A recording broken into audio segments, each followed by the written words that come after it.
So the private sector has really come to the table in the last year and has said to us, we want to be a part of your solution.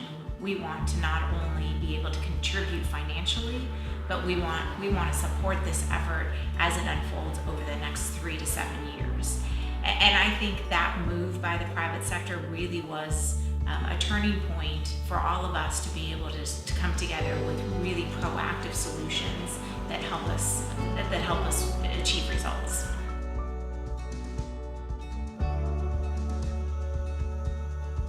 Oh, it's incredible. I feel like a proud mama every day. I mean, it's just this exciting, we're all in it together.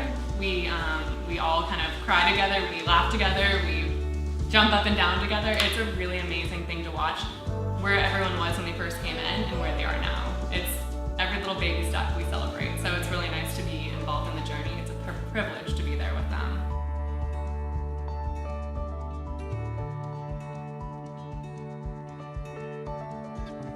Living here at Rockwood is amazing.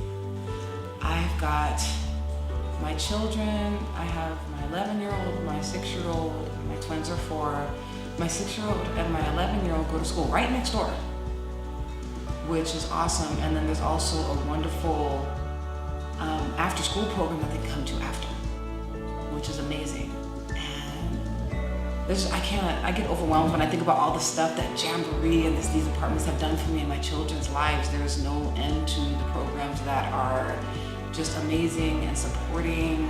It's just, I'm sorry, I'm gonna cry. It's just so amazing being here and overwhelming that I've been blessed so much.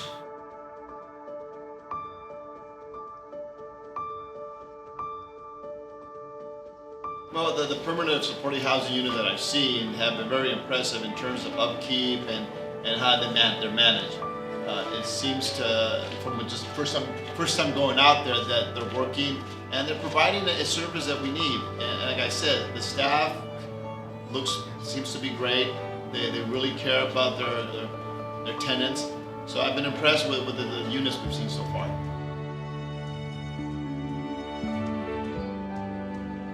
Well, it usually starts with the community who perceives a need for what we do. So in many cases, what communities first see is the need for housing their vulnerable populations. So in Orange County, there's no secret that we have some of the most expensive real estate in California. And California has some of the most expensive real estate in America. So families that are making a salary of $15 to $20 an hour fall below the median income in Orange County, which is then not even talking about much more vulnerable populations like those who struggle with mental illness or other disabilities, or who suffer from homelessness of various kinds, which would include families and individuals as well.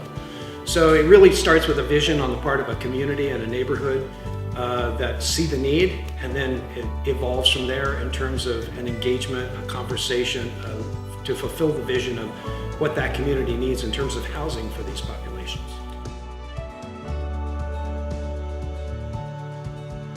Yeah, so the goal really and the criteria for any of these projects is to make sure that architecturally that all the building materials are exactly the same as everything else that's built in the neighborhood. So we stick to those rules very strictly, and we make sure that they're designed in a manner that in fact you cannot distinguish them. All the materials are the same, the design's same. The whole idea is to integrate it into the overall community and make everybody proud of what we're building.